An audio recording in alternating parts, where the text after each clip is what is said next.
오늘 말씀 제목은 다니엘이 골리앗을 이긴 비결이라는 말씀을 같이 나누고자 해요. 화요일 날 제가 말씀을 다윗이 골리앗을 이긴 비결이라는 말씀을 제목을 같이 나누게 됐어요. 지난 시간에 잠깐 설명을 한다면 이 다윗이라는 사람이 어린 소년이었어요. 그런데 이스라엘을 공격하는 골리앗이라는 장군이 나타났죠.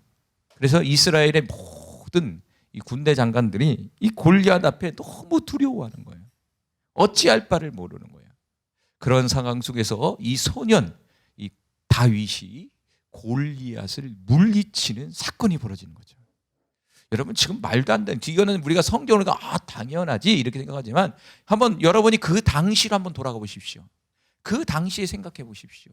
그 당시에 표현을 한다면 누가 있을까요? 우리 자녀 중에 승희인 분이요. 승희가 돌멩이를 하나 들고 싹 던졌는데 정통으로 이마에 딱 맞아서 죽은 거예요. 그러니까 여기 있는 저와 여러분은 막 벌벌벌 떨고 있는 거야. 오줌을 슉 싸면서 막 어떻게 할지 막 떨고 있는 거예요. 근데 승희가 딱 나타나서 왜 두려워하십니까? 돌 하나를 딱 짚고 돌을 싹 던지는 순간 골리앗이 정통에 맞고 그냥 죽어버리는 거예요. 할렐루야. 승희예요. 승희. 13세쯤 됐을 거예요. 그 나이가 아주 어린, 이제 중학교 이제 초등학교 한 6학년 요 나이라고요. 요 나이에 정말 어른들도 다 무서워하고 떨었던 그 골리앗을 이기게 됐다라는 것이죠. 여러분, 그래서 이 다윗이라는 사람이 어떻게 그 골리앗을 이길 수 있었을까? 그 어린아이가 그 장대와 같은 골리앗이요, 키가 몇이냐면요, 오늘날 보면요 한 3m 정도 돼요. 3m. 등치가 어마어마해요. 어마어마한데다 3m예요. 이 세상에서 농구 알죠? 농구에 보면은 이제 키로 하는 게 운동 경기인데, 이 농구에 보면 미국 선수도 3m 되는 사람이 없어요. 3m 되는 사람이 없어요. 그런데 이 골리앗은 대략 약 3m가 돼요. 등치는 어마어마하고 이 들고 있는 무기는요, 우리가 들질 못해요. 이게 무기가 너무 무거워서 배틀체와 같다고 그랬어요. 그러니까 이거 한번 슉 흔들면 그냥 나무가 나가 떨어지는 거예요. 얼마나 강력한 무기, 큰 무기를 갖고 있는지. 그런 등치를 승희가 이긴 거예요. 그럼 해독빛감이 나오겠죠. 자, 이 다윗이라는 사람이 어떻게 골리앗을 이길 수 있었느냐? 첫 번째는 뭐냐면 두려워하지 않았다. 할렐루야. 뭐 했다고요? 두려워하지 않았다. 이 골리앗은요, 우리의 삶 속에 우리를 가로막는 것이에요. 특별히 이 골리앗은 우리를 두렵게 하는 거예요. 그것이 현재의 삶 속에 질병으로 인해 힘들어하시는 분이 있을 거고, 어떤 분은 환경으로 인해 힘들어하는 분이 있을 거고, 어떤 분은 또 사역을 통해서 힘들어하는 분이 있을 거고, 어떤 분은 또 배우자 때문에, 어떤 사람은 자녀들 때문에, 기타 등등 이 땅 가운데 살아가는 데 있어서 저와 여러분에 있어서 걸림돌이 되는 거, 특별히 저와 여러분에게서 두려움을 주는 거, 그것이 바로 골리앗이에요. 영적인 골리앗이에요. 그런데 그런 골리앗이 우리에게 찾아올 때 다윗과 같이 두려워하지 않는 거, 두려워하지 않는다면 그것을 이길 수가 있는 거예요. 승희가 골리앗을 이겼어요. 어린아이가 골리앗을 이길 수 있던 비결이 여기에 있었다는 거죠. 두 번째는 뭐냐면 낙담하지 않았다라고 했어요. 낙담이라는 것은 뭐냐면 마음이 절거덩 주저앉아 버리는 거예요. 다시 말하면 우리가 너무 놀라면 땅바닥에 주저앉잖아요. 그거 얘기하는 거예요. 패닉 상태예요. 머리가 하얗게 바뀌었어요. 골리앗 앞에 이스라엘 백성들은 머리가 백지가 돼버리만 했어요. 그리고 골리앗의 한마디에 다리에 힘이 풀리고 바닥에 덜버덕 주저앉는 그러한 마음 상태가 되고 말았다는 거죠. 그런데 이 다윗이라는 사람은 뭐냐? 마음에 낙담하지 않았다라는 거예요. 왕이 어찌 낙담합니까? 내가 저 골리앗을 죽이겠습니다 라고 얘기했다는 거죠. 오히려 낙담한 것이 아니라 오히려 담대하게 골리앗을 향해서 돌진해 나갔다라는 거예요. 할렐루야. 그래서 성경은 무릇 마음을 지켜라 이렇게 우리에게 권면해 주고 있다는 거죠. 왜? 마음은 생명의 근원이기 때문에. 여러분, 마음이 무너지면 나라는 존재가 다 무너진다라고 얘기해주고 있는 거예요. 그것은 나뿐만 아니라 내가 머물고 있는 모든 삶의 현장이 무너지는 거예요. 특별히 여러분은 집안 안에, 어떤 분은 부모로서, 가장으로서 역할을 하잖아요. 또 교회 안에는 목회자로서 역할을 하잖아요. 그런데 그 리더의 역할을, 머리의 역할을 하는 저와 여러분이 만약 낙담하게 되면 다 무너지는 거예요.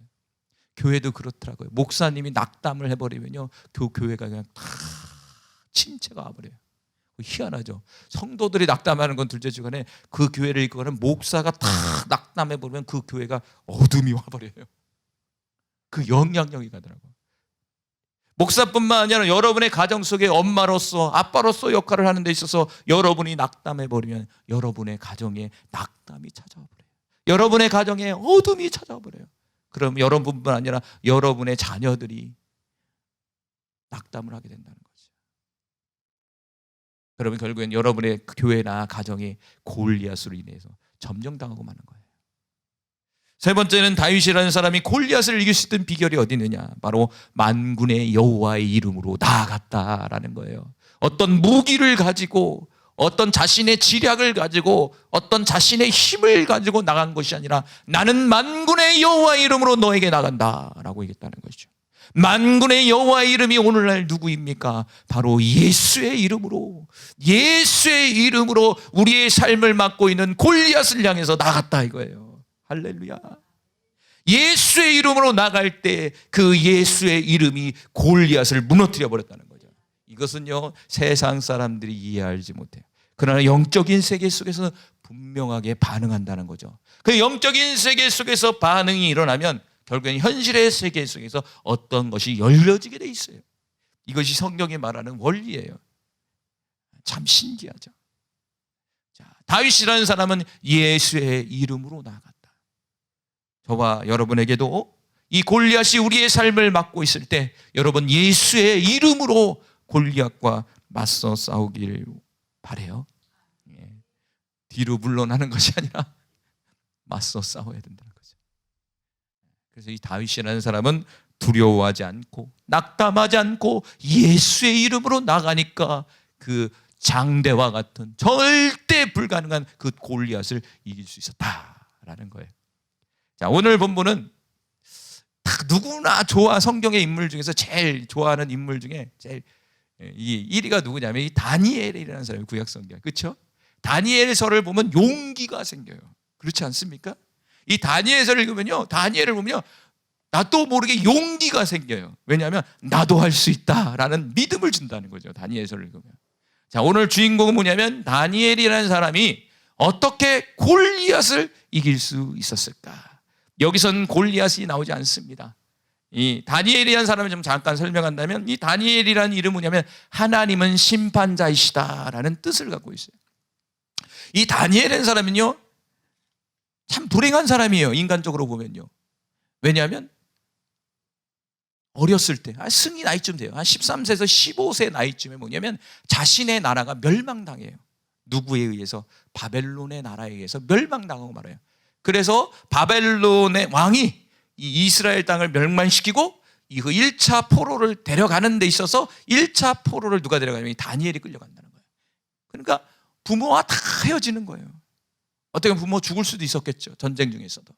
그 전쟁통에서 뭐냐? 이 다니엘이라는 사람이 포로로 끌려가는 거예요. 그런데도 다 하나님의 섭리가 그 중에서도 뭐냐? 뛰어난 사람들, 왕족, 이런 사람들을 뽑아서 바벨론의 교육을 시켜서 바벨론의 사람으로 만들려고 했다라는 거예요. 이게 바로 바벨론의 정책이었어요.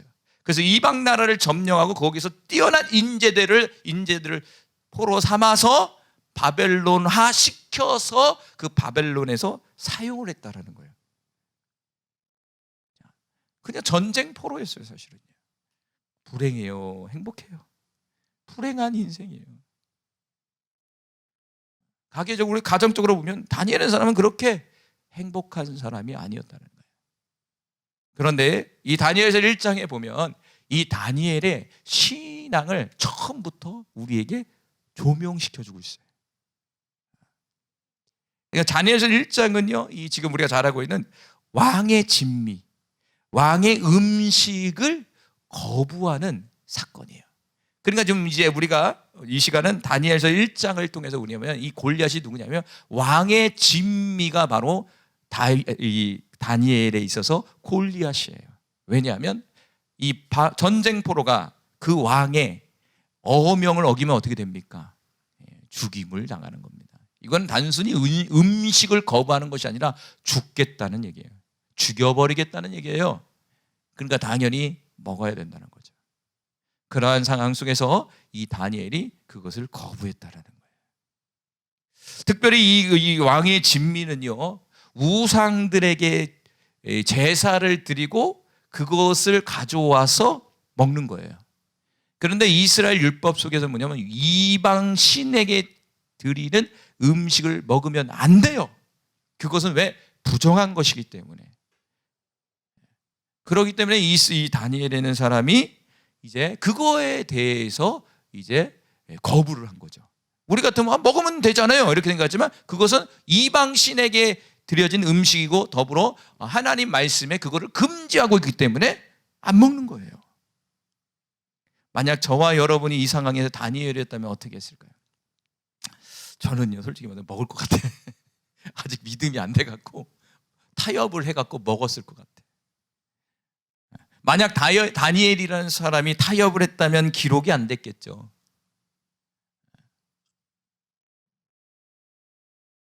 여러분 어떻게 할까요? 이걸 안 먹으면 죽는 겁니다. 아까도 얘기한 것처럼. 이 음식을 안 먹으면 죽는 거예요. 사는 게 아닙니다. 죽는 겁니다. 죽는 거예요. 한번 잘 깊이 생각해 보시기 바라요. 그러면 이 다니엘이라는 사람이 결국에는 승리를 하게 된다 이거예요. 그러면 이 다니엘이라는 사람이 이 골리앗, 이 느부갓네살 왕의 음식의 시험을 어떻게 이길 수 있었을까? 오늘 본문에서는 두 가지로 이렇게 우리에게 그 승리의 비결을 설명해 주고 있다. 첫 번째는 뭐냐면 다니엘은 뜻을 정했다라는 거예요. 같이 읽어봅시다. 시작. 다니엘은 뜻을 정하였습니다. 뜻을 정하였다. 자, 같이 읽어볼게요. 8절. 시작. 다니엘은 뜻을 정하여 왕의 음식과 그가 마시는 포도주로 자기를 더럽히지 아니하니라 하고 자기를 더럽히지 아니하도록 환관장에게 구하니. 자, 8절에 보니까 뜻을 정했다. 자신을 더럽히지 않겠다는 뜻을 정하고 자신의 음식을 공급하는 환관장에게 구했다는 얘기죠. 여기 뜻이라는 말이냐면 레부라는 말이에요. 히브리어로. 이거는 뭐냐면 사람 안에 있는 모든 것, 다시 말한다면 마음, 거기에 있는 의지, 감정, 그리고 또 하나가 영까지도 포함된 거예요. 이 레부라는 말이. 그러니까 감정과 의지뿐만 아니라 영까지도 들어가 있는 거예요, 뜻은요. 그래서 성경에 보면 하나님을 뭐 하라고 그러죠? 마음과 뜻을 다. 이거는 마음, 우리 안에 있는 지정의뿐만 아니라 영까지도 포함되는 겁니다. 영까지도 다하여 하나님을 사랑하라 이거예요. 그러니까 이 다니엘이 단순히 나는 하겠어 이런 개념이 아니라 이 뜻이 아주 영까지 들어온 거예요. 영까지 들어오니까 뭐냐? 죽을 결단을 한 거예요. 이거는 거절하면 죽는 거예요. 그래, 한번 내가 죽겠다. 이 레부 죽겠다. 영까지 들어오면서 뜻을 정해버리는 거예요. 그런데 이런 사람은요, 감당하지 못하는 거예요. 이런 사람의 대표적인 게 뭐냐면 에스더라는 사람이에요. 유명한 말을 했습니다. 죽으면 죽으리라. 이 죽으면 죽으리라는 말이, 내가 죽겠다는 말은 단순한 게 아니에요. 이 사람의 이 뜻은요, 정말 죽겠다는 얘기예요. 그냥 말로만 죽겠는 게 아니에요. 진짜 죽겠다는 얘기죠. 자, 읽어볼까요? 에스더 4장 13절과 16절 말씀. 자, 우리 말씀으로 한번 확인해 보겠습니다. 없어요? 그렇군요. 찾아주세요. 아침에 졸리니까 제가 한 절 한 절 비워놨어요. 맞아요. 한 절 한 절 비워놨어요. 에스더 4장 13절 16절 말씀 찾아야 됩니다. PPT 안 나옵니다. 에스더입니다.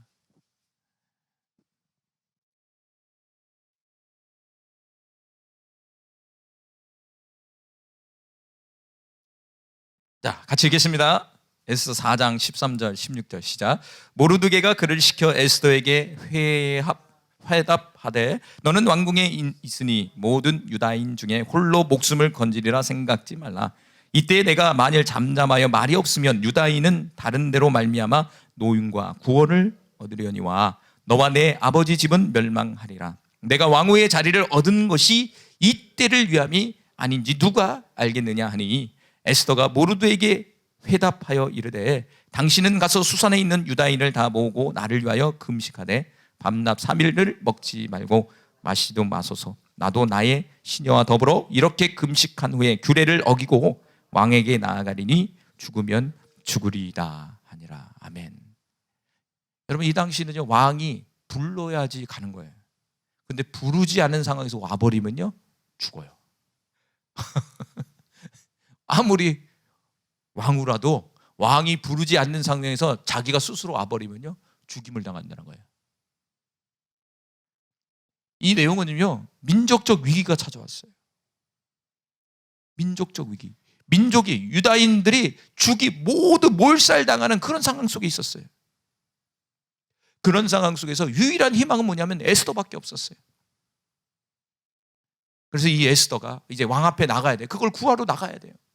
그런 상황 속에서 에스더는 금식을 하고 중보기도 요청을 하고 그리고 더 나아가 자신의 마음의 뜻을 전달했죠. 그거 뭐냐면 죽으면 죽겠다. 이게 뜻을 정하는 거예요. 이게 내부예요. 죽으면 죽겠다. 이게 멋진 말일 수 있지만 아주 우리에게 물음표를 던져주는 거예요. 이건 단순한 게 아니라 어떤 하나님에 대한 믿음이죠. 이건 자신의 어떤 결정이죠. 순교자적 믿음이라고 그럴까요? 이 다니엘이라는 사람도 결국에는 죽으면 죽겠다라는 마음을 가지고 환관장에게 찾아간 겁니다. 여러분, 우리 인생을 살다 보면 그럴 때가 있지 않아요? 인생에요, 골리앗이요, 그냥 골리앗이 아니라 정말 철옹소가 같은 골리앗이 찾아올 때가 있어요. 그때는요 정말 아무것도 할 수가 없는 상황이 있어요. 이거는 진짜 어찌게 할 수가 없는 거예요. 그때는요 하나님 앞에 어떻게 되느냐, 뜻을 정해서 죽을 각오로 이제 기도를 하게 되는 거죠. 그런 경우가 한 번씩 있죠. 있지 않으세요? 우리 김경희 목사님은 아들 때문에 얼마나 뜻을 정해서 죽여주십시오, 얼마나 그런 기도를 하셨겠어요. 나를 데려가든지 아들을 데려가든지 아마 그런 기도를 처절하게 하셨을까, 몇 년 동안. 아니, 여기 있는 여러분도 말을 못하지만 여러 가지 사건들에서 그런 일들이 분명하게 있었다는 거죠. 그러나 이 뜻을 정하게 되면요 반드시 승리하게 됩니다. 할렐루야. 죽을 각오로 덤비게 되면요 이길 자가 없는 거예요. 우리의 인생에 이 철옹성과 같은 이 골리앗이 찾아온다면 우리도 죽을 각오로 덤벼들어야 되는 거예요. 그래서 어제 목사님이 얘기했죠. 삼각산에서 죽여 살려 목사님들이 그 꼭대기에서 죽여 주여가 아니라 죽여 이러잖아요. 하나님 죽이십시오. 저도 가끔씩 그런 기도가 나오긴 해요. 하나님 죽이십시오, 그냥. 방법이 없으니까 죽이십시오, 그냥. 할렐루야. 네. 여러분, 골리앗 앞에 우리는 레벨을 해야 됩니다. 단순히 지정이 감정을 넘어서 영까지도 들어가고 그냥 진짜 죽겠다라는 각오로 골리앗 앞에 싸워야 돼요. 그러니까 다니엘이 이긴 거지, 그러지 못했다면 다니엘은 졌을 거예요.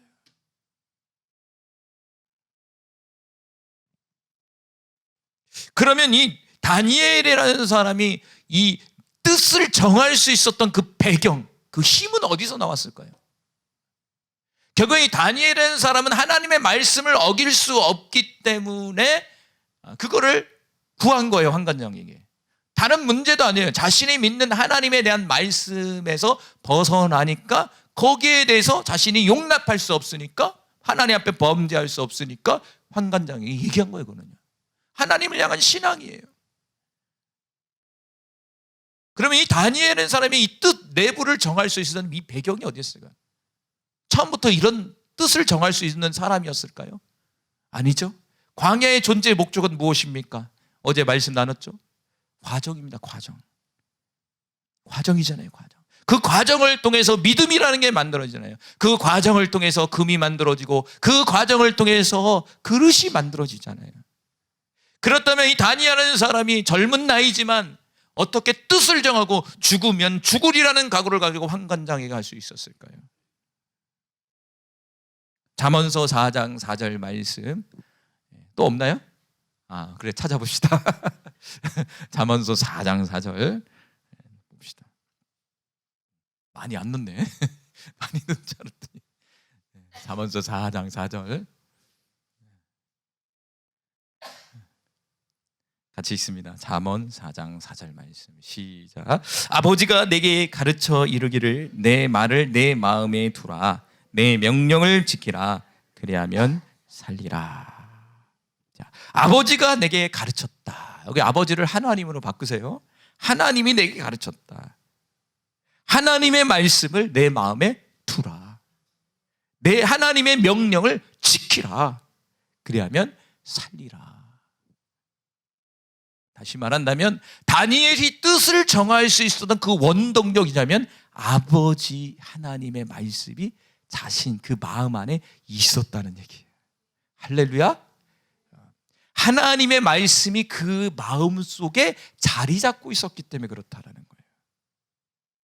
자리 잡고 있었기 때문에 그 힘을 가지고 뜻을 정해서 죽으면 죽으리라는 각오를 가지고 환관장에 갔다는 것이죠.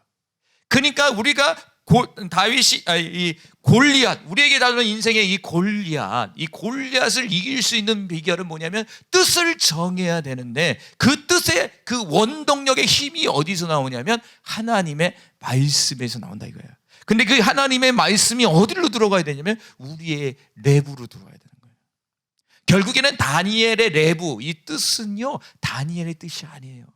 바로 하나님 아버지의 뜻이었던 거예요. 할렐루야. 하나님 아버지의 뜻이었다는 거예요. 겉사람으로 보기에는 다니엘 뜻 같아요.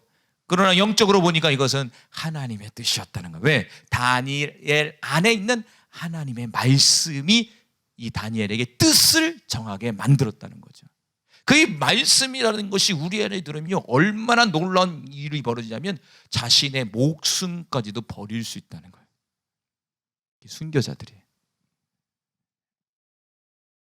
저와 여러분에서 뜻을 정하는 건 단순히 지적 동기가 아니에요. 영으로 들어가서 더 나아가 우리 안에 자리하고 있는 그 하나님의 말씀에 의해서 우리는 반응하는 것이지 사실은 우리가 하는 것이 아니다 이거예요. 할렐루야. 우리의 인생 속에 정말 초롱성과 같은 이 골리앗이 찾아온다면 우리 안에 있는 말씀으로 뜻을 정하시길 바라요. 말씀에는 진짜 힘이 있더라고요. 기도도 힘이 있는데요. 기도하다 보면 성령이 항상 뭐냐면 말씀을 떠오르게 만드는 거예요. 그래서 그 말씀을 붙들고 기도하게 만드시는 거예요. 말씀을 붙들고 기도하는 것과 그냥 기도하는 게 좀 다르더라고요. 그 말씀을 붙고 기도하면 우리 안에 의지에 있어서 할 수 있다는 믿음을 막 줘버려. 그 말씀이 진짜 살아 움직여버려요. 그리고 그 상황을 이길 수 있는 힘을 줘버리더라고요. 그래 죽으면 죽으리라. 아버지께서 응답하신다고 말씀하셨지. 그러니까 마귀도 떠나가더라고. 할렐루야. 말씀으로 채우시기 바라요. 그래서 요즘엔 저는 말씀을 열심히 채우려고 노력을 해요. 깨달은 게 있었어요. 요즘에 깨달음이 있었어요. 여러분 말씀 읽는 게 쉽지 않아요. 왠지 아십니까? 사단이 한 존재는 기도하라고 얘기합니다. 그러나 말씀은 보지 말라고 그래요. 말씀 보면 막 졸리죠. 성경이 잘 안 열려져요. 그게 왜 그러냐면 성경을 읽게 되면 성경을 보면 믿음이 생기니까 그래요. 믿음은 들음에서 나고 들음은 그리스도의 말씀에서 생긴다. 이렇게 말씀하거든요. 사단이 한 존재는요 기도는 하게 해요. 그런데 보니까 말씀을 열지 못하게 한다는 거예요. 그래서 요즘에는요 말씀을 읽을 때 너무 좋아요. 왜냐하면 매일같이 보내는 성경도 얼마나 많은지 몰라. 그리고 매일 또 오디오 성경이 발달돼 가고요. 성경이 잘 안 읽혀지면요. 맨 처음에 오디오 성경을 계속 들으세요. 요즘에는 저는 오디오 성경을 너무 많이 이용해요. 잘 때도 끼고 자고 앉아 있을 때도 뭐라고 막 듣고 계속 듣는 거야. 시간이 날 때마다 듣는 거야, 자꾸.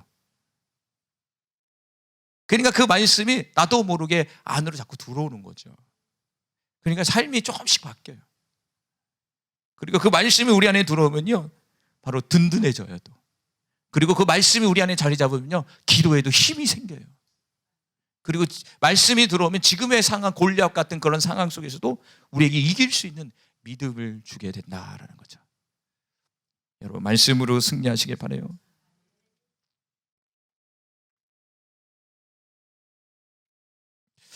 근데 문제는 뭐냐면 이 아버지의 말씀을 마음에 두라고 얘기했잖아요. 그런데 아까도 얘기한 것처럼 말씀을 읽기가 쉽지가 않아요. 그리고 말씀을 살아내기도 쉽지가 않아요. 그 이유가 뭘까요, 그럼? 자, 다니엘의 사람은 하나님의 말씀을 잘 그 말씀으로 뜻을 정했다고 그랬잖아요. 죽으면 죽으리라고 얘기했잖아요. 그럼 저와 여러분도 말씀을 우리 안에 들으면 분명히 다니엘과 같은 뜻을 정해서 할 수 있다는 얘기죠. 근데 문제는 현실의 세계 속에 찾아오면 뭐냐? 안 들어온다는 거. 잘 안 들어온다는 건 뭐냐면 말씀대로 살지 못한다는 얘기예요. 지식을 넘어서 살지 못하는 걸 얘기하는 거예요. 왜 그럴까라는 거죠. 성경에 보니까 그게 뭐냐면 마음의 할례를 받지 못해서 그렇다, 이렇게 설명해 주고 있어요. 자, 신명기 30장 6절 말씀 같이 읽어봅니다. 시작. 내 하나님 여호와께서 내 마음과 내 자손의 마음에 할례를 베푸사 너로 마음을 다하여 뜻을 다하여 내 하나님 여호와를 사랑하게 하사 너로 생명을 얻게 하실 것이다. 아멘. 자, 하나님께서 뭐라고 그랬냐면 이스라엘 백성에게 그 마음의 할례를 베풀 거다. 그런 마음의 할례가 나타나면 어떤 현상이냐면 마음을 다해 뜻을 다해서 하나님을 사랑하게 된다, 이렇게 있다는 거죠. 그럼 반대로 얘기한다면 마음의 할례가 나타나지 않으면 가능하다, 불가능하다? 불가능하다는 얘기죠. 그러면 이 마음이라는 곳은 어떤 곳일까요? 예레미야서에 보니까 뭐냐면 이 세상에 제일 냄새나는 게 뭐냐면 사람의 마음이래. 가끔씩 쓰레기 음식 찌꺼기 이렇게 버리러 가면요, 냄새가 얼마나 지독한지 몰라. 그러면 사모님하고 이게 우리 마음의 냄새야. 이게 우리의 마음의 냄새야, 이러고 내려가요. 사실은 우리의 마음에, 우리 사람 안에 있는 이 마음의 냄새, 이 쓰레기 냄새보다 더 독한 게 우리 마음의 냄새야. 그렇죠? 그래서 우리 예수님은 우리 안에 뭐가 있다고 그랬어요? 온갖 더러운 것들이 사람 안에만 있다고 그랬잖아요. 사람 겉이 더러워지는 게 아니라 사람 안에 있는 것이 사람을 더럽게 한다, 이렇게 했어요. 사람 안에 자리지고 있는 이 죄라는 속성으로 인해 얼마나 더러운지 말이에요. 그러니까 다시 얘기한다면 하나님의 말씀이 우리 안에 자리 잡지 못하는 이유가 뭐냐면 마음의 할례가 나타나지 않아서 그렇다, 이거예요. 다시 말하면 마음에 있는 악이 잘라지지 않아서 그렇다, 이거죠. 결국엔 예수 믿어 구원받는 것은 뭐냐? 마음에 있는 악을 잘라내는 거예요. 할렐루야. 이 시간도 사실적으로 뭐냐? 마음의 악을 잘라내기 위해서 이 시간 예배하고 기도하고 집회하는 거예요. 여러분, 광야의 길과 사막의 광야를, 우리의 인생이 광야 같다고 그랬잖아요. 우리의 인생이 마치 사막과 같잖아요. 그거는 뭐냐면 우리에게 과정을 주시기 위해서 그런 어떤 길을 걷게 한다고 그랬잖아요. 그건 뭐냐면 우리의 내면 속에 있는 이 더러움들을 잘라내기 위해서 그 과정이 필요한 거죠. 그 잘라내는 과정이 뭐냐면 광야의 길을 가는 거고 사막의 길을 가는 거예요. 그 과정 속에서 하나님이 마음의 할례를 통해서 하나씩 잘라내는 거죠. 그걸 자아파세라고 해요. 자아파세. 자아를 파쇄시키는 거예요. 그러니까 저와 여러분이 죽지 않으니까 광야와 사막을 계속 걷는 것이다 라는 거예요. 그런 저와 여러분에게 있어서 하나님이 할례를 베풀어 준다는 거죠. 그러니까 이 다니엘이라는 사람이 하나님의 말씀을 근거로 해서 뜻을 정해서 죽으면 죽으리라는 각오를 가지고 환관장에 나갈 수 있었던 비결은 다니엘이 아니라 하나님이 이미 다니엘에게 어떤 은혜를 주셨냐면 마음의 할례를 베풀어 주신 거예요. 이게 하나님의 은혜인 거죠. 우리가 잘나서 그런 게 아니에요. 하나님이 보이지 않는 손길로 하여 다니엘을 양육하시고 그 마음에 있는 악을 잘라주시는 거예요. 그거는 뭐 언젠지는 몰라요. 그런데 분명한 사실은 마음의 할례를 베풀어 줬기 때문에 이 다니엘이라는 사람은 뜻을 정해서 나아갈 수 있었다는 거예요. 그래서 하나님이 주신 마음의 할례를 받지 않고 우리 단순히 우리의 의지적인 감정적인 어떤 결단은요, 한계가 있어요. 미안하지만 그건 한계가 있는 거예요. 근데 한계가 없는 것은 마음의 할례를 하나님께서 우리에게 베푸시고 그 말씀이 우리 안에 믿음이 되고 생명이 돼서 그 말씀을 근거로 해서 자신의 뜻을 정하면 그거는요 진짜 죽어요. 진짜 죽는다고요. 여러분, 저도 아직 그 가정이 안 된 것 같아요. 솔직히 말해서 그 완전히 자리 잡기 위해서 하나님은 아직도 저를 광야로 이렇게 가고 있는 거고 저와 여러분도 광야의 길을 가고 있는 것이다. 그럼 이 마음의 할례를 베푸는 분은 또 누구일까요?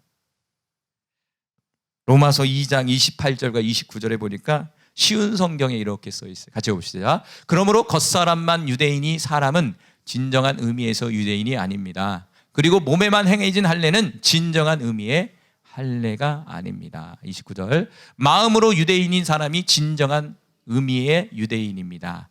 그리고 율법이 아니라 성령을 따라 마음에 받는 할례가 진정한 의미의 할례입니다. 그런 사람은 사람이 아니라 하나님께로부터 칭찬을 받습니다. 자, 마음의 할례는 누가 하신다고요? 성령님이 하신다라는 거예요. 마음의 할례는 언제 일어난다는 거예요? 성령을 따라 움직일 때 마음의 할례가 움직인다는 거예요.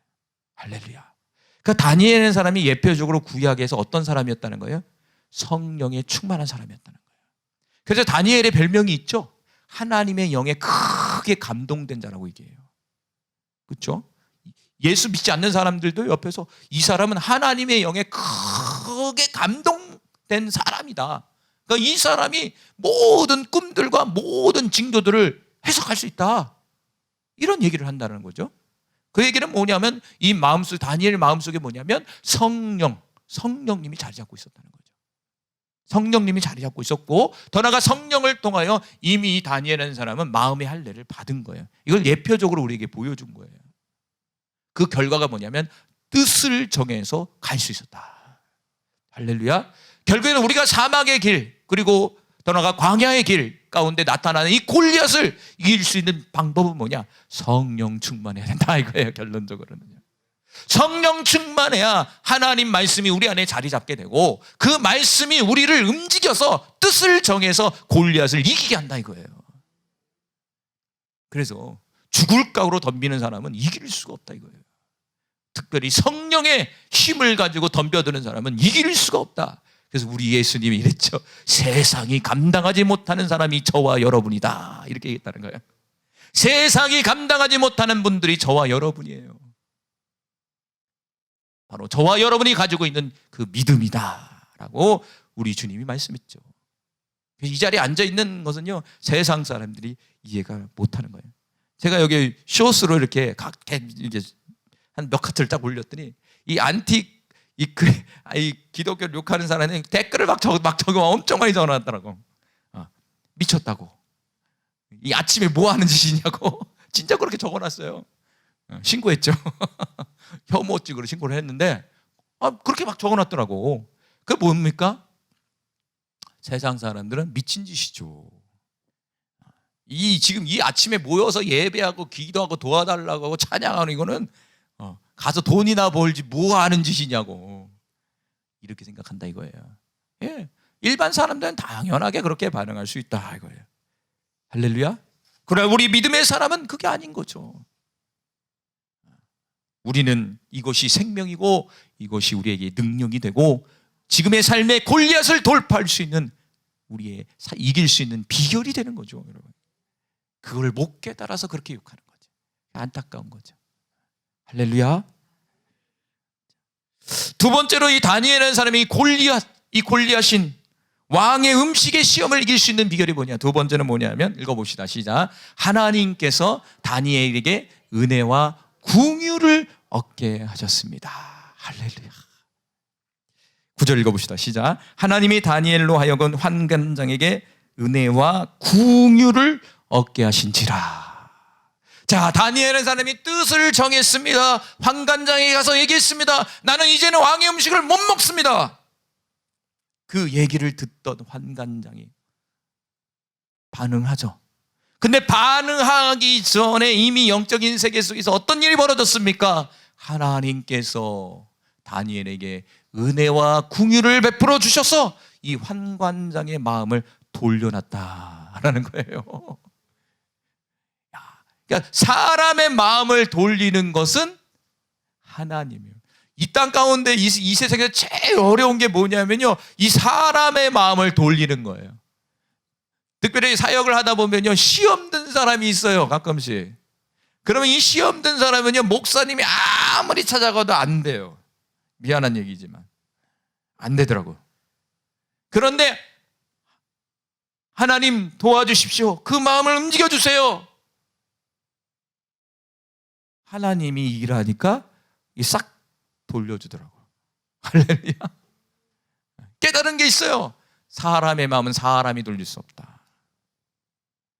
하나님이 일하셔야 된다. 그럼 우리는, 저와 여러분은 뭐냐? 다만 기도할 뿐이다.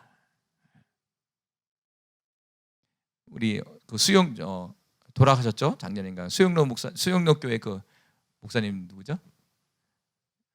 돌아가신 분, 그 원로 목사님, 정필도 목사님. 그 간증을 들어보면 정필도 목사님이요, 목회를 하는데 너무 힘든 거예요. 왜냐하면 성도들이 느는데 성도들이 시험이 드는 거예요, 자꾸. 그런데 그 시험을 푸는 방법에 대해서 목회자 세미나에서 목회 세미나로서 이제 강사로서 설명을 해주시는데, 거기서 우연히 제가 듣게 됐어요. 근데 그분은 뭐냐? 찾아가지 않는다는 거예요. 그 밤에 강대상에 올라가서 이런대요. 예수님 신방해 주세요. 그 기도를 한다는 거예요. 그러면 어느 순간인가 그 성도의 마음이 풀어져서 나온다는 거예요. 그러면서 목회자들에게 하는 말이, 먼저 기도해라. 그 얘기를 해주시더라고요. 할렐루야. 근데 제가 하다 보니까 사람의 말로는 절대 안 되더라고요. 네, 풀 필요는 있죠. 그런데 안 풀리더라고요. 속에는 이미 꿍 하고 있기 때문에 안 돼요, 그거는요. 앞에서는 그냥 그래요 이렇게 하지만 어느 순간에 또 튀어나와서 그 얘기 또 하고 있는 거예요. 그랬잖아요. 그때 다 풀렸다고 얘기했잖아요. 아니에요. 할렐루야. 또 끄집어내는 거예요, 과거 얘기. 안 풀려요, 절대. 그런데 하나님이 만질 때 풀어지더라고요. 그게 뭐냐면 하나님의 은혜와 궁율이더라고요. 그러니까 저의 인생도 쭉 돌아보면요, 정말 하나님의 은혜와 궁율이 없다면 살아갈 수 없었을 거예요. 그렇죠? 저와 여러분도 한번 과거를 생각해 보십시오. 돌아보십시오. 여태까지 나의 나된 것은 하나님의 은혜가 아닐까요? 어느 날 재정이 사모가 기도를 하다가 저한테 전달한 메시지가 있었어요. 하나님이 이러더래.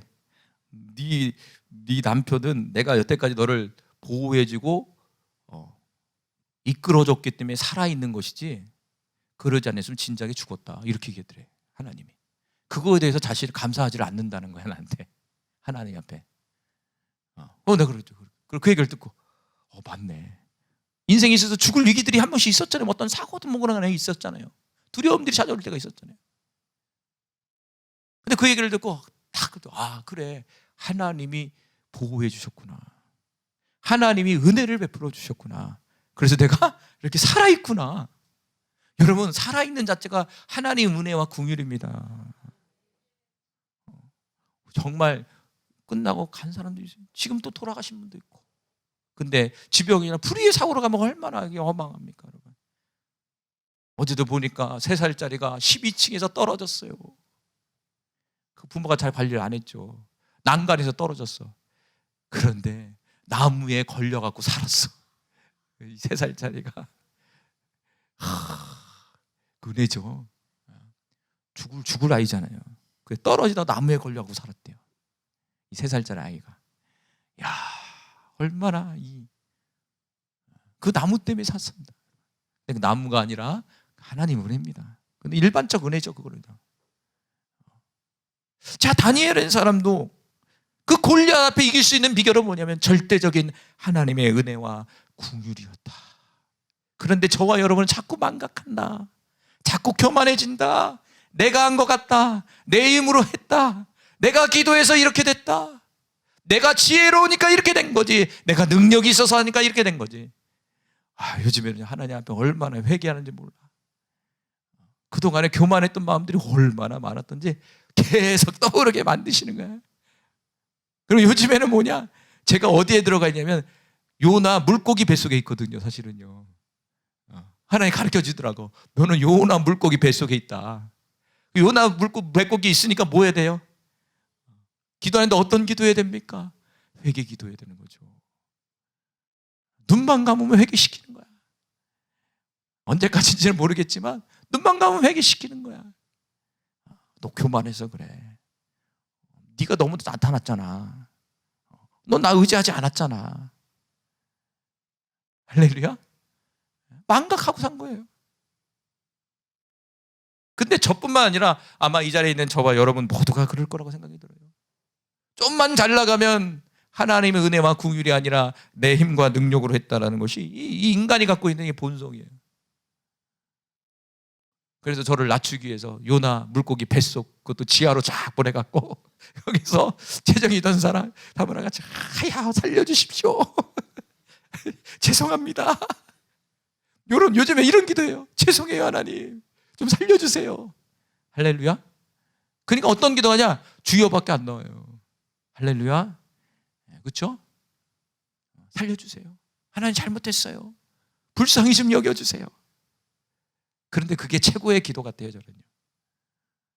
우리의 인생에 있어서 하나님이 우리에게 은혜를 베풀고 긍휼을 베푸는 게 최고예요. 그분의 은혜와 긍휼이 없다면 우리는 그냥 이 땅 가운데 먼지와 같은 인생이죠. 여러분, 은혜라는 말은 뭐냐면 하나님께서만이 줄 수 있는 거예요. 사람이 줄 수 있는 게 아니에요. 은혜라는 이 말은 뭐냐면 하나님이 사람에게 베푸는 어떤 사랑이에요. 사람이 사람에게 베푸는 그 사랑은요, 은혜라고 얘기하잖아요. 성경에서 말하는 은혜는 뭐냐면 하나님이 인간에게 베푸는 사랑, 그게 은혜예요. 그러니까 하나님이 줄 수 있는 것이 그게 바로 은혜라는 거죠. 할렐루야. 오늘 우리 집회 속에서 하나님의 은혜가 나타나기를 간절히 소망합니다. 이 아침 가운데 여기에 모이는 특별히 선택받은 저와 여러분이 하나님의 은혜가 넘쳐나기를 간절히 소망해요. 출애굽기 33장 19절 말씀 우리 같이 읽어봅니다. 찾아봐야 되겠네 또. 자, 출애굽기 33장 19절 말씀.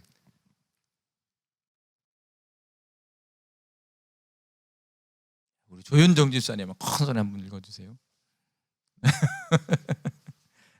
자, 읽어주세요. 33장 19절 시작.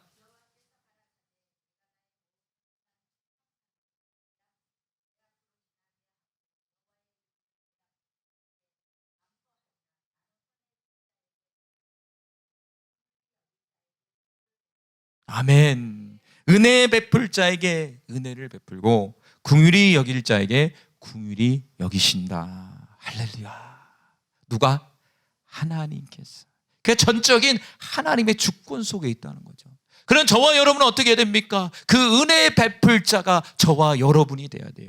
하나님이 긍휼을 베풀 자가 저와 여러분이 돼야 돼요. 오늘 다니엘이라는 사람은 하나님의 긍휼을 입은 자예요. 하나님의 은혜를 입은 자가 바로 다니엘했던 사람이었다는 거예요. 그러기에 거기서 이길 수 있었다는 거죠. 디모데서 1장 2절에도 믿음 안에서 참아들 된 디모데에게 편지하노니 하나님 아버지와 그리스도 예수 우리 주께로부터 은혜와 긍휼과 평강이 내게 있을지어다. 아멘. 우리가 잘 알고 있는 바울 서신을 보면 바울이 늘 이 성도들을 향해서 기도하는 내용이 있는데 그게 뭐냐면 하나님의 은혜와 긍휼과 평강을 구한 거예요. 그래 바울이 쓴 성경을 보면 늘 이 말이 있어요. 시작부터 끝이 이 말이 있어요. 그만큼 저와 여러분에 있어서 하나님의 은혜와 긍휼과 평강이 얼마나 중요한 거지. 하나님 이거 채워주세요. 이거 고쳐주세요. 이렇게 해주세요. 이것도 중요하지만 제일 중요한 1순위가 뭐냐면 하나님의 은혜와 긍휼이라는 거예요. 하나님의 은혜와 긍휼을 우리가 구해야 돼요. 여러분의 삶 속에서도 하나님의 은혜와 긍휼을 먼저 구하시기 바라요. 하나님 이거 채워주세요. 이거 해결해주세요. 그건 두 번째고 우리의 인생 속에 하나님의 은혜가 나타나고 긍휼이 나타나야 이것도 채워지고 이것도 회복되고 이렇게도 되고 되는 거예요. 거꾸로 된 거죠. 그래서 히브리서 4장 16절 말씀 찾아봅니다. 마지막 찾는 거예요. 히브리서 4장 16절. 오늘은 눈이 많이 안 감기셨네. 자, 히브리서 4장 16절 시작. 그러므로 우리는 궁휼하심을 받고 때를 따라 돕는 은혜를 얻기 위하여 은혜의 보좌 앞에 담대히 나갈 것이니라. 할렐루야. 하나님의 궁휼하심을 받은 저와 여러분이 담대하게 하나님의 은혜를 구하기 위하여 하나님 보좌 앞에 담대히 나가라고 우리 주님이 지금 말씀해 주고 있다는 거예요. 할렐루야. 여러분, 하나님의 은혜가 필요하십니까? 담대히 하나님의 보좌 앞에 나가십시오. 지금 이 시간은 하나님의 은혜를 구하는 시간입니다. 이 시간 담대하게 주 앞에 나가는 시간입니다. 지금 바로 은혜 받을 때입니다. 여러분, 이 집회는 하나님이 은혜를 주시고자 하기 위해서 저와 여러분을 불러 모으신 거예요. 여러분, 오늘 반드시 이 오전에 은혜를 받고 저 뒷문으로 나가시기 바라요. 우리 길진영 목사님 뒷문을 잠궈요. 앞문도 잠그시고 은혜를 받았습니까? 물어봐요. 그래서 못 받았으면 들어가세요. 받았습니다. 통과. 할렐루야. 반드시 은혜 받으시기 바라요. 은혜를 주신다는 얘기예요. 하나님의 돕는 은혜를 얻기 위하여 우리는 은혜의 보좌 앞에 담대히 나가라. 이거는요, 하나님 당신이 우리에게 얘기하는 거예요. 지금도 성경 필자가 얘기하지만 거기는 이면적에는 하나님 당신이 얘기하는 거야. 내가 은혜 줄 거니까 나한테 나와, 이 얘기인 거죠. 여러분, 우리의 인생 속에 골리앗이 찾아옵니까? 그러면 하나님 앞에 나와야 됩니다. 하나님의 앞에 나와야 뭐 은혜를 베풀고 궁유를 받죠. 근데 골리앗이 나타나면 하나님의 은혜 보좌가 아니라 뒤로 도망가는 사람이 있어.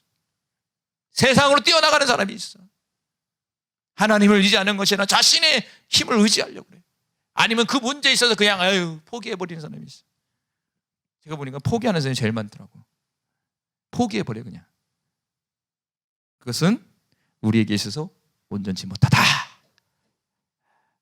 자, 마지막으로 세 번째 어떻게 됩니까? 다니엘은 승리했다. 같이 읽습니다. 시작. 그가 그들의 말을 따라 열흘 동안 시험하더니 열흘 후에 그들의 얼굴이 더욱 아름답고 살이 더욱 은택하여 왕의 음식을 먹는 다른 소녀들보다 더 좋아 보인지라. 할렐루야. 결국에는 승리했다. 승리했다는 거. 뜻을 정했고 하나님의 은혜와 궁율이 주어짐으로 말미암아 결국에는 골리앗을 이겼다라는 거예요. 할렐루야.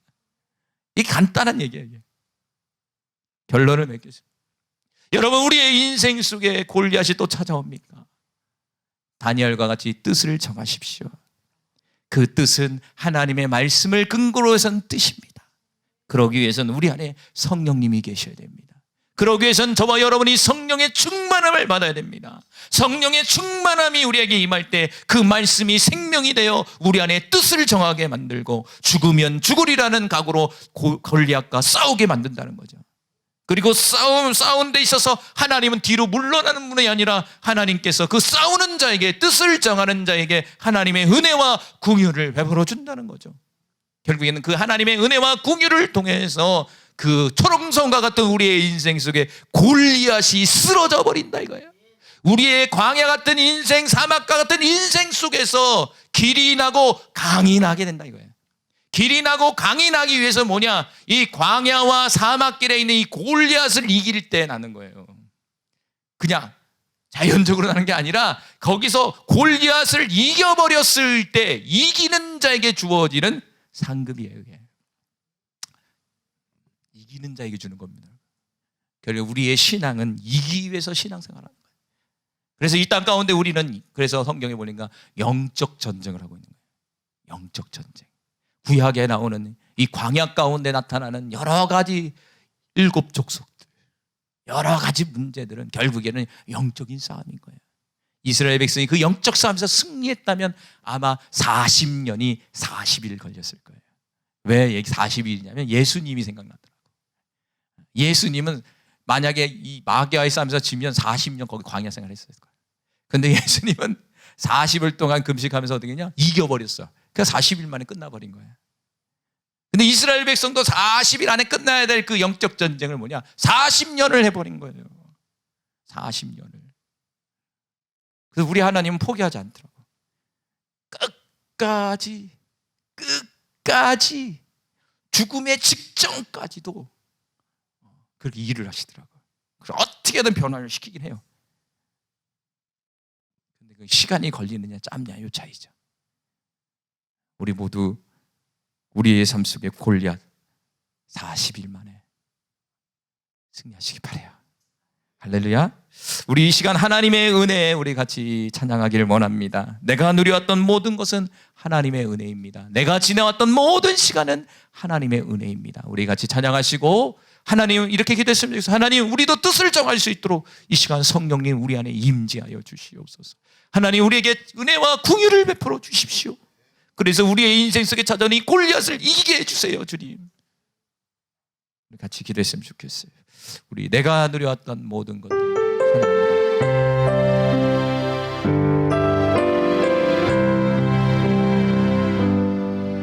내가 누려왔던 모든 것들이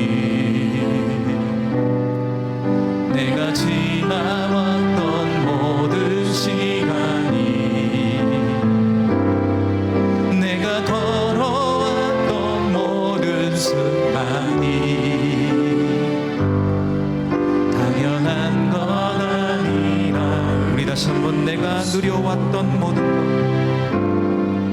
내가 누려왔던 모든 것들이 내가 지나왔던 모든 시간이 내가 걸어왔던 모든 순간이 주님 당연한 건 아니라 은혜였소. 아침 해가 뜨고 아침 해가 뜨고 저녁에 노을 봄의 꽃향기와 가을의 열매 변하는 계절의 모든 순간이 당연한 건 아니라 은혜였소.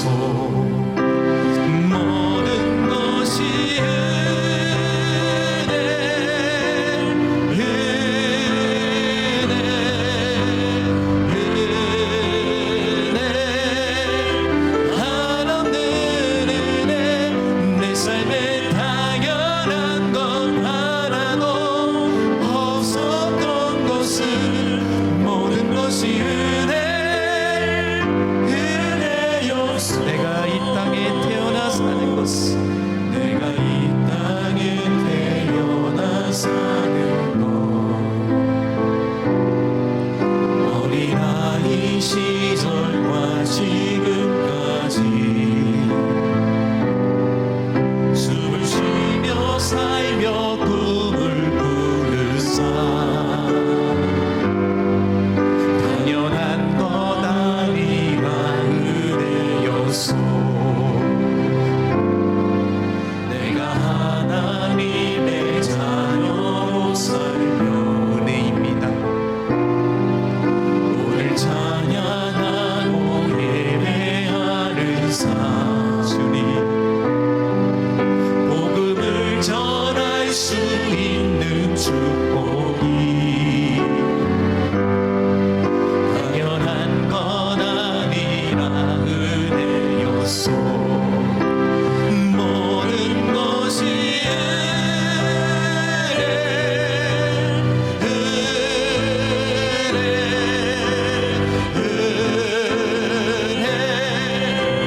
한없는 은혜 내 삶에 당연한 것 하나도 없었던 것은 모든 것이 은혜 모든 것이 은혜입니다. 모든 것이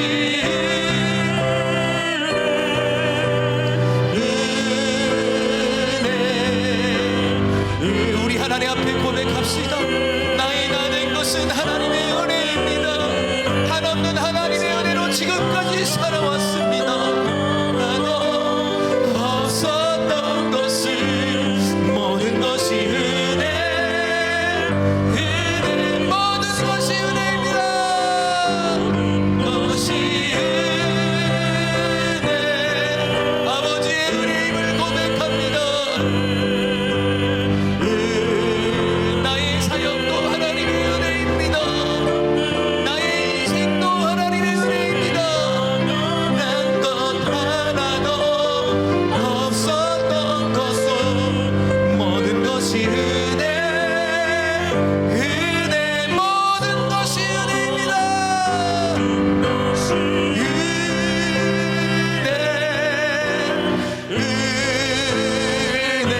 진실된 마음으로 고백합시다.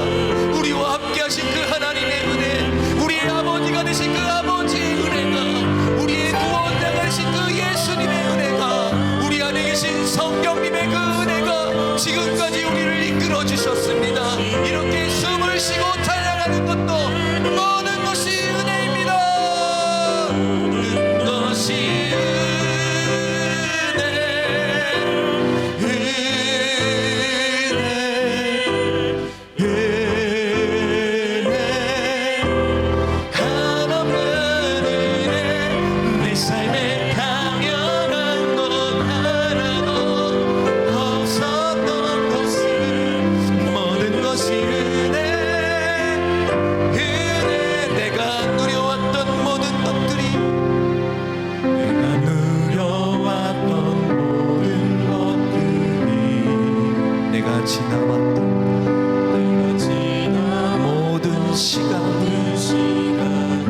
내가 걸어왔던 모든 순간